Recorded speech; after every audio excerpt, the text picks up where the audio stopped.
Hello and good morning. I'm joined today by Ian Bliss, Northern Shield Resources CEO, for a recap of the work done at Root & Cellar in 2023 and why it's significant for investors. Thanks for joining me today, Ian. Thanks very much for having me again, Romeo. Perfect. Ian, you provided a year-end summary last month on the epithermal gold, silver, tellurium project at Root & Cellar in Newfoundland. And from it, I took away three key points. Firstly, the new interpretation that Root & Cellar may be part of a collapsed caldera complex, which is pretty neat in itself. Secondly, along with some quite good drill results that you recently announced, you also identified through that same drill program some quite distinct zonations and halos around the mineralization. And thirdly, if I recall correctly, there's a strong correlation between gold, IP, and magnetic data sets. I'd love if you could just recap these points, since they seem to be building a pretty compelling story at Root & Cellar. Yes, exactly. And all those points you mentioned are going to be springboards for 2024. So I'll give a quick recap on these key features right now, because as you say, I think they're very important. It'll be a springboard for Northern Shield pushing Root & Cellar forward in 2024. I do have to bring your attention to the customary forward-looking statement advisory. So I'm just going to jump into detail, but just to remind the audience, Root & Cellar is located in the Burn Peninsula of Newfoundland, a mere 3.5-hour drive from St. John's, an area that is vastly underexplored. So you mentioned collapsed caldera. This is one of our new sort of interpretations or developing interpretation at Root & Cellar. So very quick background on what these things are. Some people think that caldera is actually, the crater of one individual volcano. That's not usually the case. That can be, but usually they're actually creating multiple volcanic sequences. Essentially what they are, if you look at this bottom left-hand diagram, you have a big sort of intrusion, a big ball of magma, balloon of magma at depth, and this magma is feeding a variety of volcanoes at surface, typically in a ring formation. And what happens is as that magma at depth pushes magma to the surface, and it can actually push this magma tens of kilometers away. The volcanoes may not be right above it, but typically they are. But as that magma is pushed to surface, then of course that balloon of magma is depleted and it sort of begins to deflate. And as it deflates, the rocks above that begin to sort of collapse. And that's why we call them the collapsed caldera. And according to that, collapsing creates a lot of faulting, both immediately above it and to the flanks. And you got a lot of volcanic activity. So these things produce, there's a lot of magma producing a lot of heat, a lot of hot fluids, and a lot of fracturing to create, pore spaces and conduits for those mineralized fluids to flow. So a lot of the world's big epithermal gold deposits are associated with these caldera complexes. Here, as given an example on the right-hand side, a very large gold deposit in the Pacific Rim, Papua New Guinea. And most of the ones in Nevada are all associated with calderas, and we're going to talk a little bit about Wahi in New Zealand, and that's also related to collapsed caldera complexes. So very important for large-scale gold deposits because of the fracturing, the heat source, and a lot of fluids pumping through that fracture network. So we now kind of see how it sort of briefly relates in a big picture relates to Root & Cellar. And this is more of a big scale feature. It doesn't necessarily help us on the small scale guiding drill holes, so it does provide a little bit of a context to that. So we believe the center of the caldera, or one of the calderas in the Root & Cellar area, is about 2.5 kilometers north of the conquest zone. And what we see is a bunch of ring fractures, and we see this on the geophysics, we see it on the ground in geology. Some of these ring fractures are now filled with rhyolite dikes and other gabbroic dikes, which then feed the volcanic rocks that we see on surface. So we can sort of map them out, and you can see how some of these occurrences, Braxton, Bradley, Red Rock, and sort of Conquest, seem to be following along some of these ring fractures. And we have drop zone, windfall, and Braxton, Bradley again. They're a little bit closer to the center of the complex, and that kind of makes sense with the chemistry because the higher silver, higher tellurium, this may be more of an intermediate sulfide system. So that would, again, typically occurs slightly closer to the heat source than a low sulfidation, which we think Conquest is. So it begins to form a big picture, which helps us guide us to our exploration. but also helps to explain why we have this very big footprint. And again, just to give you an idea of the scale here, this is about a 6 kilometer strike length from drop zone to Braxton Bradley. Conquest itself measures around 700 meters by 700 meters, perhaps even 1,000 meters.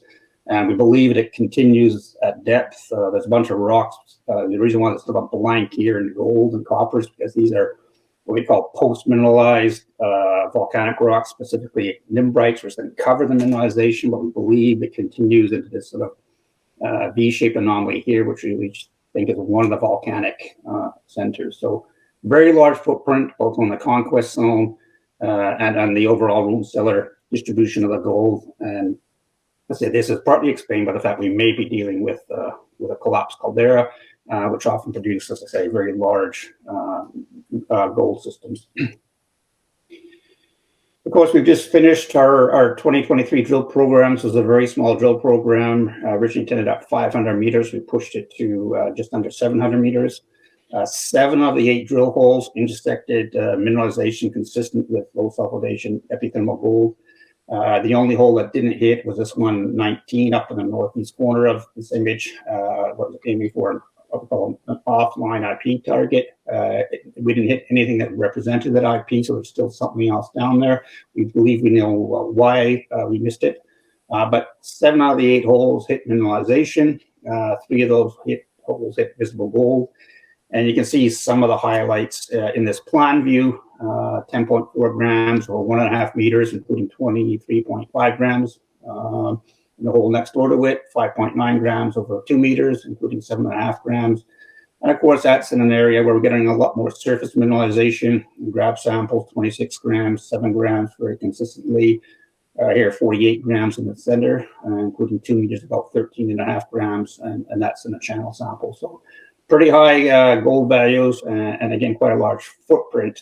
This is a kind of a snapshot, but this is quite consistent gold mineralization. Even if some of it's low grade, and 200 of the samples, or 135 of the 200 samples from this latest drill program came back with over 0.1 gram per ton gold. So lots of gold in the system. So that's sort of a plan view of a portion of the conquest zone that was drilled just in September and October of this year. And not to interrupt, but I noticed one of the intersections there in the corner shows 0.6 grams per ton, but it's over 34 meters. That's not high grade, but it's not insignificant either, right?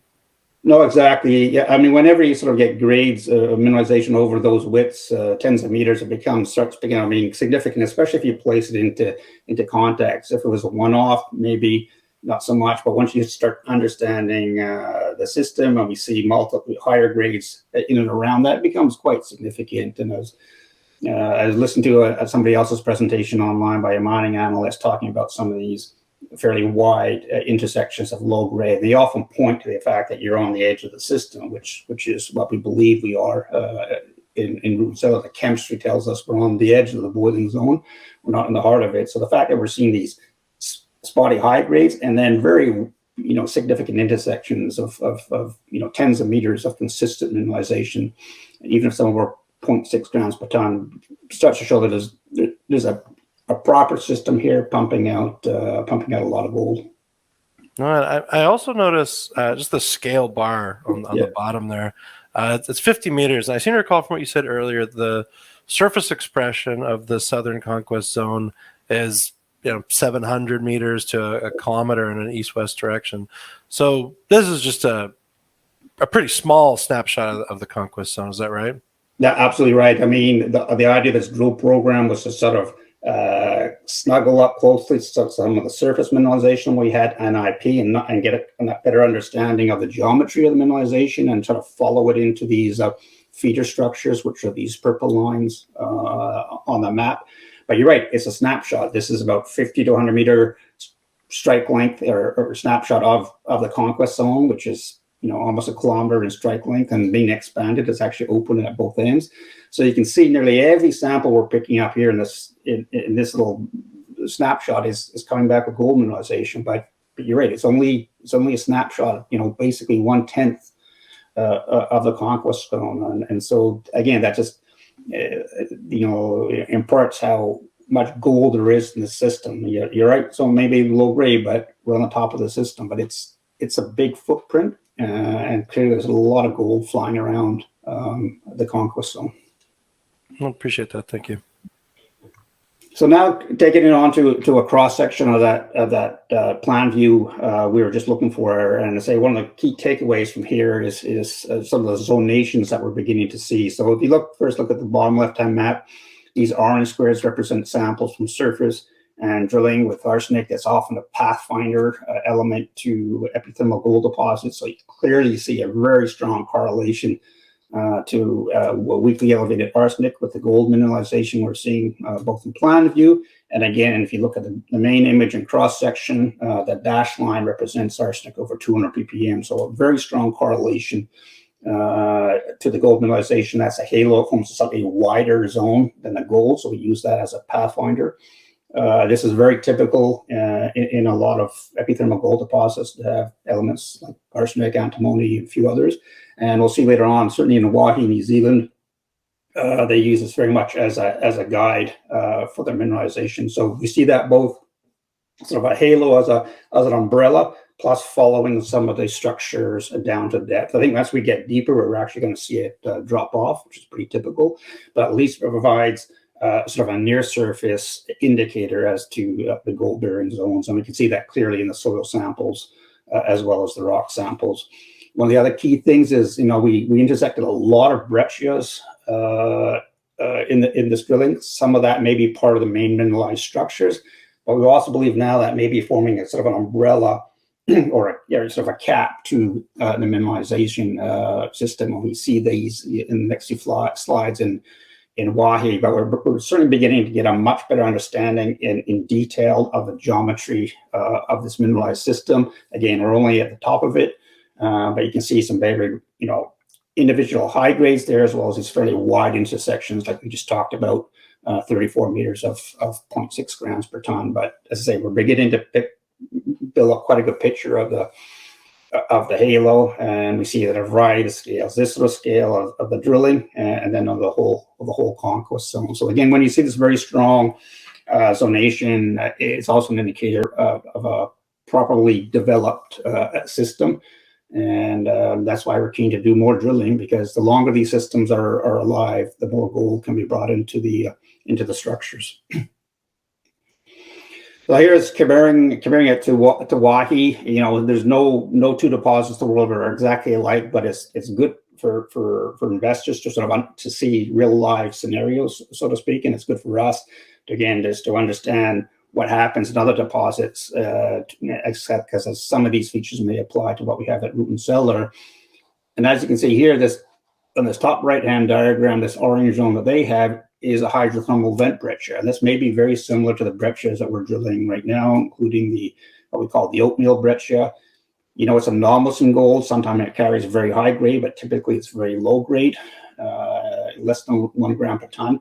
And it may form an umbrella that sometimes is not even physically connected to the vein system below. There may be a gap of tens or even hundreds of meters from what I understand. So again, this is an important feature for us to recognize or to go back and see. It does occur in other deposits, and maybe some of the mineralization we're seeing in the conquest zone is this sort of umbrella that forms on top of the vein system. So it encourages us, or just reinforces us, yes, to keep finding the main vein systems at depth.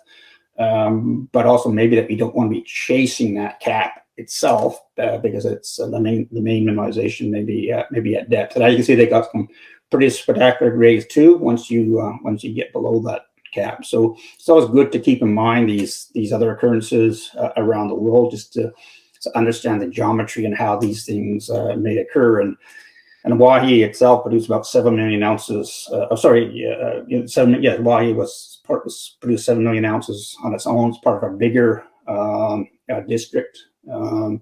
Again, on the edge of a collapsed caldera, but strong similarities to what we see at Root and Cellar, including, they have these post-mineral nimbrites as well, these volcanic rocks that got dumped on top of the system. And I say they're post-mineralization, so they have no indication. They don't carry any of the pathfinders of gold. They're completely barren, but they cap part of the system in Wahi, and we see something very similar in the Northern Conquest zone as well. So strong similarities, and it's just a good idea to keep these geometries in one mind as we continue to explore and develop root and cellar. And again, now, you know, we as we understand the geometry and the zonation of these things, we also now try to apply it to the geophysics. Geophysics is never always a you know, a direct correlation. It's just another tool we use, but you can see here these white dots represent some of the better intersections from the last drill program projected to the nearest IP line. Most of the drilling was about down to 30 meters in front of this image, so we're projecting it back. But you can clearly see they all correspond or correlate around the sort of hot spot here, which is an IP chargeability anomaly. You know, it appears isolated right here, but it's hard to imagine it's not connected to this much stronger IP chargeability at depth. So this will be one of the targets in the next drill program, hopefully early in 2024. But certainly a correlation between gold we see in the drill core and chargeability anomaly, and now we hope and assume that's related to a chargeability anomaly at depth. So very good correlation between drilling gold and drill core and the IP. And we can take that a little bit further by combining the IP and the magnetics and the gold. And so if you look at the main image right here, which is a cross section of 3D magnetics, and this little strip here is just a surface view was showing all the gold samples we have in red circles and red squares. And so when you compare it to the magnetics, and you know, the purples and the pinks are strongly magnetic, the blues and these light pinks are low magnetics, and that's often what your mineralization tends to destroy the magnetic signature of rocks that are often associated with low magnetic signatures.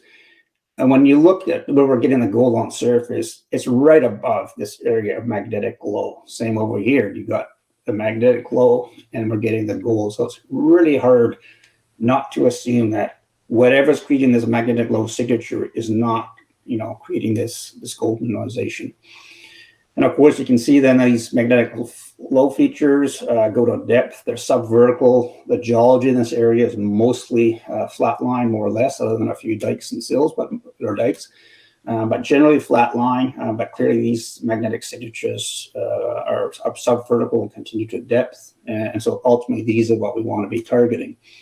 That previous cross section I showed with the breccias and, you know, the Pathfinder halos is just this tiny portion up here within about 40, 50 meters of surface. And so we still got, when you look at the geophysics, there's a lot of geophysical anomalies still to test. So this is a background image. And if you then throw some IP on top of that, we already looked at in the previous slide, the IP chargeability anomaly near to the drilling, that's in here. And so what we're seeing is a target at depth, which probably corresponds to one of these, which is, again, we're getting a magnetic low feature. The next line over, 4900, we see this fabulous chargeability anomaly, again, at depth, and it corresponds, obviously, to this magnetic low feature. So again, you always like to see in your exploration multiple data sets supporting your geological model. And in this case, we got the IP correlating with the mag, and the gold correlating with the mag, and hence also the IP. So very strong correlation between your various data sets, which gives you great encouragement to go and further, you know, now track the mineralization that we hit in 2023 near surface, track it down into these deeper structures where we believe will be the heart of the bowling zone. So again, it's just a matter of perseverance and building the story as they go along, but a strong correlation between the data sets, which I can't emphasize enough is very important. So just begin to summarize right now. This is sort of a 3D a shot of root and cellar. Again, the blue lines here now mark some of these ring faults and ring dikes. We have the conquest zone in the middle here, marked by these yellow bubbles that are clustering along a lot of these ring faults. We have a very strong IP anomaly, multiple lines in an area we call Conquest North. I didn't show it to you in this presentation, but there's a series of buried IP targets. They don't come to surface. They're all capped by these ignimbrites up in here. You can almost imagine here, the relief here has been exaggerated 4 times to try to emphasize the topography, but you can almost see that this is a volcano or an old volcano that sort of blasted out towards you as a viewer. But a big gold footprint here. The just developing collapsed caldera model. We believe one of the eruptive centers is in here. So it's quite apparent on the topography, and I say this is where we get a lot of ignimbrites. And even I remember walking over here, the geologist showing me what we call bombs, which are where these some of the bigger blocks that have been blasted out from the volcano fall back into the ash. And the bigger these bombs are, it means the closer you are to the source. And we certainly saw some up in here. So certainly a very developing and compelling story of a collapsed caldera system. A lot of gold in the Conquest Zone, and to say we haven't even began to touch on the Conquest North and some of these other targets. And we hope to get to certainly drop zone, perhaps in January, with a few small drill holes. But just a very compelling story now about a collapsed caldera model. And obviously we're seeing a lot of the gold here within the bounds of what we think is one of the subsidiary volcanic events up by Conquest North. And so both on a regional scale and a local scale, we really have a better understanding of what's going on. And I say with every drill program, where that model's being fine-tuned with higher degree of accuracy. So we, again, continue to feel very confident moving forward. You must remember that the last drill program of just over 500 meters is about 1/5 of what we drilled in 2021, and we came up with a lot more gold in this drill program despite its limited nature. So again, that's a good indication of how more reliable this developing model is. So we're very excited about moving forward with Root and Cellar under this model.